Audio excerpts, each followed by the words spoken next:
সেই দিন আমার কথিত শ্বশুরবাড়ি থেকে বের হতে পারিনি। কপালে আবার দুঃখ রয়েছে জেনে অনিশ্চিত ভবিষ্যতের দিকে পা দিয়েছি। নাজমুলকে বাড়িতে আনা হলে সবাই দেখতে আসে, সাথে আমাকেও দেখে যায় সবাই। এনামুলকে একদম চুপ হয়ে যেতে বলে আমার শ্বশুর। বলে, যা হওয়ার হয়েছে এখনই চুপ হও। তুমি যদি এখন নাহিদাকে বিয়ে করো, আমার মান সম্মান কোথায় যাবে? আমার দিকটা একটু ভাবো। মেয়েটার কোনো দোষ নাই। আমার এক পা কবরে চলে গেছে। আমি জেনে শুনে দুনিয়াতে কারোর সাথে অন্যায় করতে পারবো না। আমার শ্বশুর আমাকে ডেকে বলে, দেখো মা, তুমি যদি সংসার করতে চাও তবে নাজমুলের সাথে করবে। তোমার যদি সংসার করতে ইচ্ছে না হয়, ইসলামের বিধান অনুযায়ী খোলা তালাক নেবে। আমি নিজেও জীবনের সিদ্ধান্তে দোটানায় পড়ে সংসার করতে রাজি হই। সেদিন আমার পাশে কেউ ছিল না, একমাত্র আমার শ্বশুর ছাড়া। উনি আসলেই একজন ভালো মানুষ। উনি নাজমুলকেও বলে বিষয়টা মেনে নিতে, কিন্তু নাজমুল আর আমার সম্পর্ক স্বাভাবিক হয় না। রাতে আমি একা থাকতাম, কিন্তু আমার শ্বশুর বিষয়টা নিয়ে অনেক রাগারাগি করে। যত যাই হোক, এনামুল আমাকে ভালোবাসে। আমার শ্বশুর চাইছিল না এনামুল আমাকে নিয়ে পালিয়ে যাক কিংবা আমাকে বিয়ে করুক। তাই আমাকে বললেন এখন থেকে নাজমুলের রুমে থাকতে।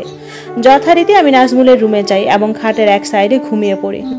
নাজমুল আর রুমে আসে নাই। আমাকে ঘরের কোনো কাজে হাত দিতে দিত না আমার শাশুড়ি। আমার সাথে কথাও বলতো না ঠিক মতো। আমি গায়ে পড়ে যতটুকু কথা বলতাম। নাজমুলের সাথে একটা সময় সম্পর্কটা মেনে নিতে চেয়েছি, কিন্তু নাজমুলের তরফ থেকে সে কখনো চায়নি সম্পর্কটা হোক।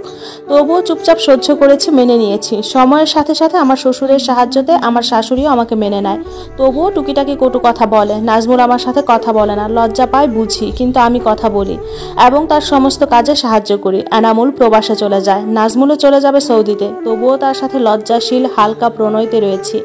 তবে নাজমুল ইদানিং আমার প্রতি দায়িত্ববান হচ্ছে। পিরিয়ডের সময় যখন পেট ব্যথায় কাতরাচ্ছি দুপুরবেলা, তখন সে রুমে আসে। আমি তার হাত ধরে বলি, আমাকে একটু সাহায্য করো, আমার ভীষণ পেটে ব্যথা করছে। সে তার মাকে ডেকে দিতে বললে আমি লজ্জায় বলি, প্লিজ ডেকো না, আমার পিরিয়ড হয়েছে, যদি পারো আমাকে কিছু ব্যথার ওষুধ এনে দাও। সে দোকানে গিয়ে ওষুধ এবং প্যাড এনে দেয়। যদিও আমি কাপড় ব্যবহার করি, প্যাড ব্যবহার করতাম না। ভীষণ খুশি লেগেছিল সেদিন। পুকুর ঘাটে যাওয়ার সময় আমার জামাটা খোঁচা লেগে ছিঁড়ে যায়। তার আবার সেটা চোখে পড়ে, আমাকে অনেকগুলো জামা নিয়ে দেয়। ইদানিং মাঝরাতে আমার আবার হাঁটতে ইচ্ছে করে, চুল খোলা দিয়ে মুক্ত আকাশে। দীর্ঘশ্বাসগুলো ছাড়তে ইচ্ছে করে। আমি চুপি চুপি ছাদে চলে যাই। সে আমার পিছে পিছে গিয়ে বলে, এত রাতে ছাদে আসা ভালো না, চলুন ঘরে। আমি বললাম, তুমি যাও, আমি আসছি, আপনাকে দাঁড়াতে হবে না। তাকে আমি আবার তুমি আপনি মিশ্র শব্দতে ডাকি। সে বিদেশ চলে যাবে। যাওয়ার দিন আমাকে 56,000 টাকা দিয়ে বলে নিজের কাজে লাগাবেন, ভালো থাকবেন। বিদেশ যাওয়ার 2 দিন পর আমার হাতে ডিভোর্সের নোটিশ আসে। আমি ডিভোর্সি হতে চাইনি, বিশ্বাস করুন। এমন অসম্মান নিয়ে সংসার করতে চেয়েছি, কিন্তু এটা কি হলো আমার সাথে।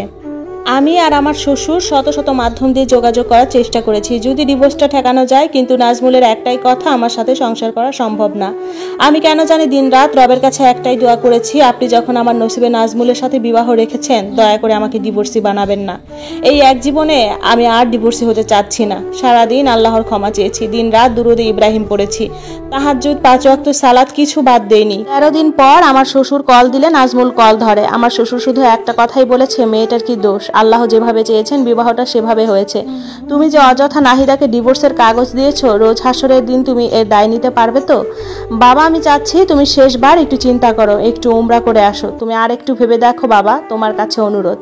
আমি বাবা চাচ্ছি না হাসরের দিন তুমি এসবের জন্য জবাবদিহি করো। সেদিন আমার দোয়া কবুল হয়েছে। আমার স্বামী ডিভোর্স ফিরিয়ে নিয়েছে, কিন্তু আমার সাথে খুব একটা ফোনে কথা বলতো না। আমিও বলতে সংকোচ করতাম। শ্বশুর বাড়িতে আমাকে অনেকেই আমার পরিবার নিয়ে অনেক কথা বলেছে। বলতো আমি কেমন মেয়ে, পরিবারের সাথে যোগাযোগ নাই কেন, হ্যান ত্যান। সবার পরিবার আসতো সবার শ্বশুর বাড়িতে, শুধু আমার কেউ আসতো না। বিবাহের 1.5 বছর পর আমার স্বামী দেশে আসেন। তারপর রাতের দিকে আমার শ্বশুর মৌলভী ডেকে আমাদের আবার বিবাহ পড়ান। উনি দেশে আসার দিন আমার সে কি লজ্জা, আমি ওনার সামনেও যেতে পারছিলাম না। রাতের দিকে শুধু ঘুরঘুর করছিলাম এরুম ওরুম। আমার শাশুড়ি তখন আমাকে বলল, যাও রুমে যাও। আমি রুমে গেলে উনি আমাকে বললেন, একটু সেজে গুজে কি থাকা যেত না আমার সামনে? লজ্জায় আমার মুখ দিয়ে কথা বের হচ্ছিল না। উনিও নিজে থেকে আমাদের সম্পর্কটা এগিয়ে নিতে চেয়েছেন। সে রাতে ওনাদের শিখতে হয়েছি, আমি ওনার ভালোবাসায় পরিপূর্ণ হয়েছি। সারা রাত আমাকে জড়িয়ে ধরে ঘুমিয়েছেন। আমি বহুদিন পর আমার স্বামীর ভালোবাসায় রঙিন হয়েছি। এরপর সুখে দিন গিয়েছে আমাদের। আমি কেঁদে কেটে সব বলেছি, আমার জীবনের সব কিছু। আমার পরিবারের সাথে যোগাযোগ না রাখার কারণ সব বলেছি। উনি মেনে নিয়েছেন এবং কথা দিয়েছেন আমাকে আর কষ্ট দিবেন না। উনি ছুটিতে এসেছেন 3 মাসের জন্য। ওনার ভাই আসবেন দেশে বিবাহ করার জন্য। উনি থাকাকালীন আসবে যেন উনি সহ বিবাহতে উপস্থিত থাকতে পারেন। আমার স্বামী 3 মাসের জায়গায় মাত্র 1 মাস 2 দিন ছুটি কাটিয়ে চলে গেছেন। উনি বলেছেন উনি আমাকে নিয়ে ভাইয়ের সামনে দাঁড়াতে পারবেন না, আর ওনার ভাইয়ের বিয়েতে আমাদের নিয়ে এক একজন এক একটা কথা বলবে, এটাও মানতে পারবে না। উনি পরিবারকে বলেছেন ব্যবসায়িক কাজে চলে যেতে হবে, থাকা সম্ভব হচ্ছে না। উনি এই সত্যি কথাটা শুধু আমার শ্বশুরকে বলেছেন। আমার শ্বশুর বিষয়টা সাপোর্ট দিয়েছেন এবং উনি আমাকে কথা দিয়েছেন ওনার ভাইয়ের বিবাহের আগে আমাকে যেমনে পারেন নিয়ে যাবেন। উনি যাওয়ার 1 মাস 7 দিন পর আমাকেও সৌদিতে নিয়ে যান। আলহামদুলিল্লাহ, সৌদি যাওয়ার পর একসাথে উমরা করি। আমরা সময় পেলে রাস্তায় হাঁটতাম, ঘুরতাম। আমি ওখানে থাকতে থাকতে অনেক বাঙালি পরিবারের ছেলে মেয়েকে প্রাইভেট পড়াতাম। আমি আবার জামা কাপড় সেলাই করতে পারি। উনি দেশ থেকে আমার জন্য একটা সেলাই মেশিন এনে দেন। আমি এখানে ঘরে একা একা বসে বসে বাঙালি মহিলাদের জামা কাপড় সেলাই করে দিতাম। এখানে আমি আমার আহমেদ আর মোহাম্মদের মা হই। এরপরও উনি আমাকে দেশে যেতে দেন না। আমারও দেশে যেতে ইচ্ছে করে না।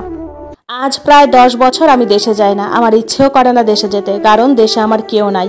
আর আমাকে এক একজন এক এক কথা বলবে, এটা মানাও পসিবল না। আলহামদুলিল্লাহ, সন্তান এবং সন্তানদের বাবাকে নিয়ে সুখে আছি। আমি এখন পর্যন্ত আমার পরিবারের সাথে কোনো যোগাযোগ করি নাই, বাকি জীবন করার ইচ্ছেও নাই। আমি সন্তান জন্মদানকালীন সময়ে এত কষ্ট পেয়েছি একা একা এই দেশে, তবুও দেশে যাওয়ার নাম নেইনি।